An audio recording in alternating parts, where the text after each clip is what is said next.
Hey everyone, this is Tahreem and we are going to study National Consciousness by Fanon. So the title is Franz Fanon's concept of national consciousness insights from the rest of the earth. Actually ये इसका एक work था, इसकी book थी the rest of the earth. उसमें ये इसके बारे में बात करता है नेशनल कॉन्शियस के बारे में। सो ये हमारी टाइटल स्लाइड है। ये आज के हम लेक्चर में हम फ्रेंच फैनन के कॉन्सेप्ट को डिस्कस करने वाले हैं and bye focusing on it's emergence during anti colonial struggles, it's rule in uniting the oppressed and the challenges it faces post independence.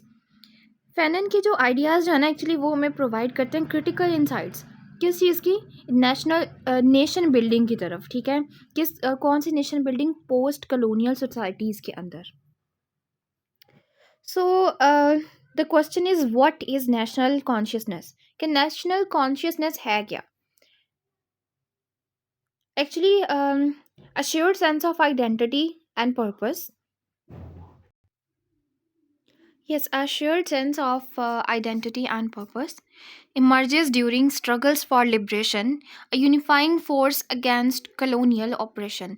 Yes, ये एक जो नेशनल कॉन्शियसनेस है ना, ये एक शेयर्ड सेंस है। शेयर्ड सेंस मतलब लोगों के कलेक्टिव, बहुत सारे लोगों की ये क्या है, एक मिलती जुलती राय है किस चीज़ के लिए, जो कि एक सेंस थी ऑफ आइडेंटिटी, कि अब वो अपनी शनाख्त को तलाश करने लग गए थे, अपने मकसद को तलाश करने लग गए थे। Emerges during struggle for liberation. अच्छा, ये कब ये टर्म जो थी इंट्रोड्यूस उसने कब की थी, जब लिबरेशन के लिए स्ट्रगल की जा रही थी, जब कलोनियलिज्म के लिए कलोनियलिज्म के खिलाफ आवाज़ उठाई जा रही थी। और तो स्ट्रगल तब स्टार्ट हो गई थी, उस वक्त ये टर्म इंट्रोड्यूस हुई थी, that is national consciousness in in which work in the work of the rest of the earth. Unifying force against colonial operation. Yes, वही ऊपर जो मैंने आपको बात की, सेम वही एक यूनिफाइंग फोर्स थी, एक यूनाइटेड फोर्स थी, किसके खिलाफ, कॉलोनियल ऑपरेशन के खिलाफ। एक्चुअली नेशनल कॉन्शियसनेस जो है ना, ये रेफर करता है कलेक्टिव अवेयरनेस को among the colonised people of their shared history, culture and purpose. ये टिपिकली अराइज हुई थी during the anti colonial movement as a means of resisting the oppressor and creating unity among diverse group. Okay, the next one is so this slide is all about the role in anti-colonial struggles.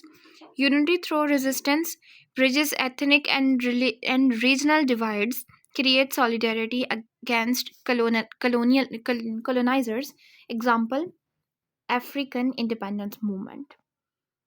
So actually Fanon जो है ना वो emphasise करता है कि जो national consciousness जो है ना, वो एक यूनिफाइंग फोर्स है, वो एक मुतहरका एक फोर्स है during the fight against colonisation.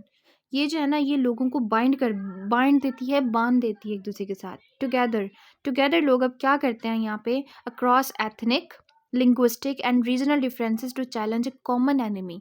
अब देखिए, एक कंट्री जो है, ऑब्वियसली एक कंट्री के अंदर मल्टीपल कल्चर्स हैं। हमारे पास सिर्फ एक कल्चर नहीं है, हमारे पास मल्टीपल कल्चर्स हैं।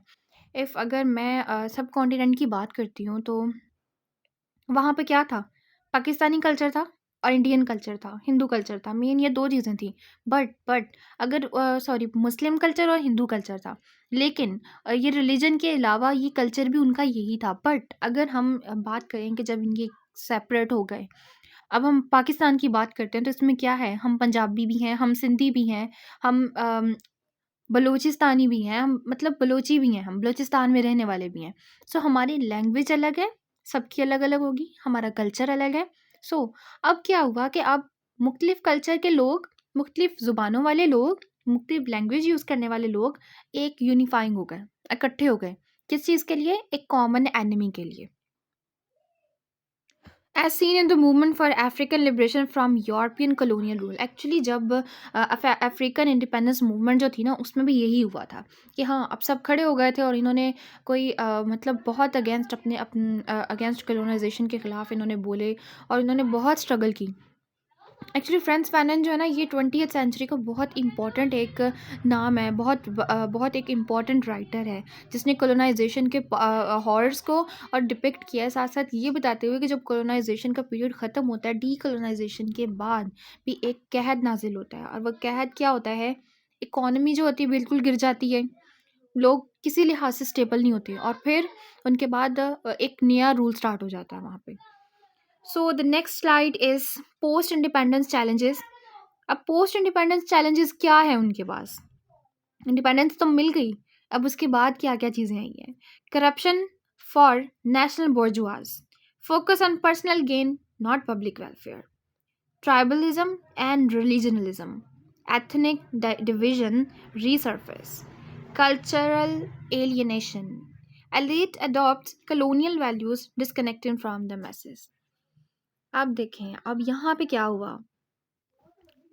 वही जिस तरह मैंने पिछली स्लाइड में बात की कि जब एक डीकोलोनाइजेशन का पीरियड स्टार्ट होता है तो कहत नाजिल होता है। वो कहत जो होता है ना, वो इन्हीं बोर्जुआज की वजह से आता है, वो एलीट क्लास की वजह से आता है, जो अपर जब एक वो चले गए कंट्री से, उसके बाद वहीं पे लोगों ने क्या किया, जो मर्चेंट क्लास थी ना, उन्होंने क्या किया, वो खड़े हो गए।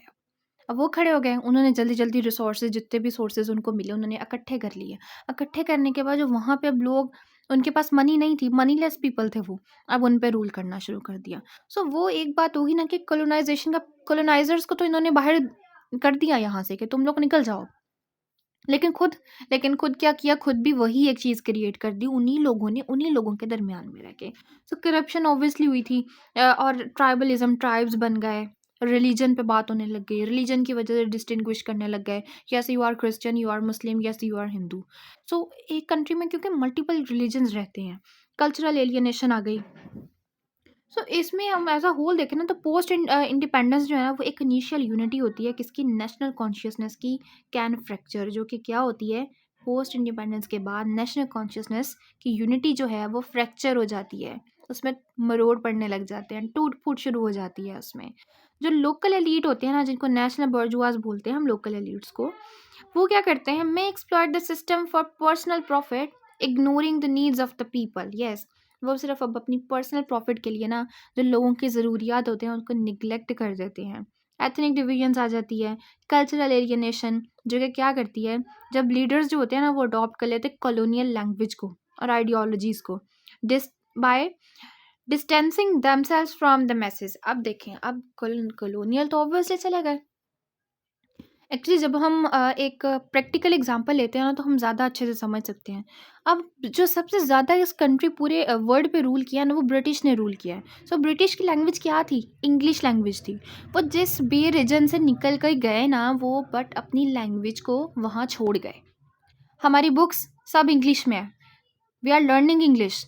सो अब ये कंपटीशन में है, लैंग्वेज इंटरनेशनल लैंग्वेज है। सो अब हम देखते हैं कि जब वो चले गए ना, तो वो जो वहाँ के रहने वाले लोग थे ना, अब उन्होंने वो लैंग्वेज इन्होंने अडॉप्ट कर ली हुई थी ना, अब उन्होंने भी अपने आप को क्या किया, सुपीरियर और इन्फीरियोरिटी का कॉन्सेप्ट आ गया।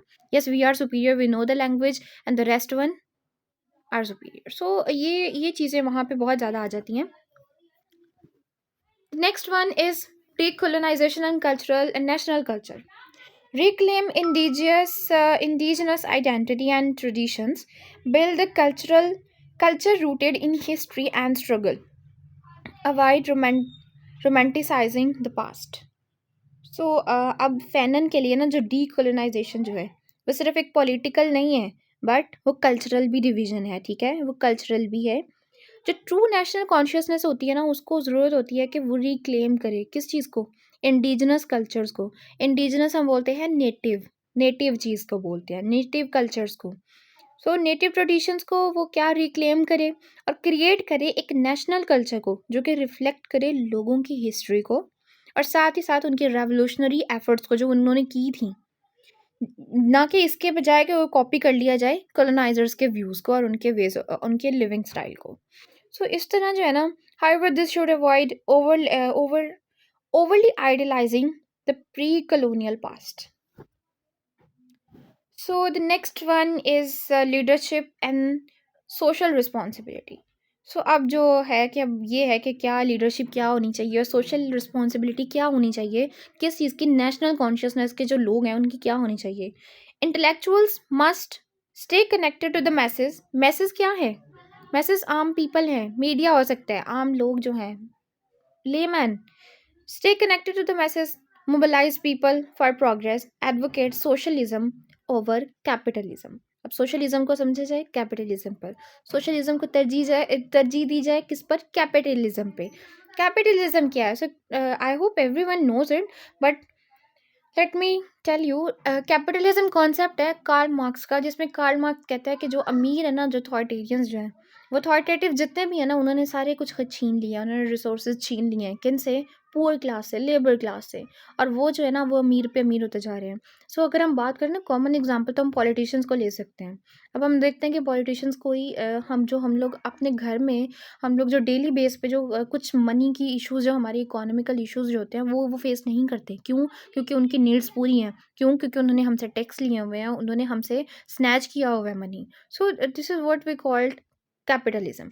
सो सोशलिज्म को एडवोकेट करना चाहिए कैपिटलिज्म से। सो यहाँ पे ना फैनन जो है एक्चुअली वो स्ट्रेस देता है किस चीज़ पे, कि इंटेलेक्चुअल्स और लीडर्स जो है ना, उनको लोगों को एक्चुअली गाइड करना चाहिए।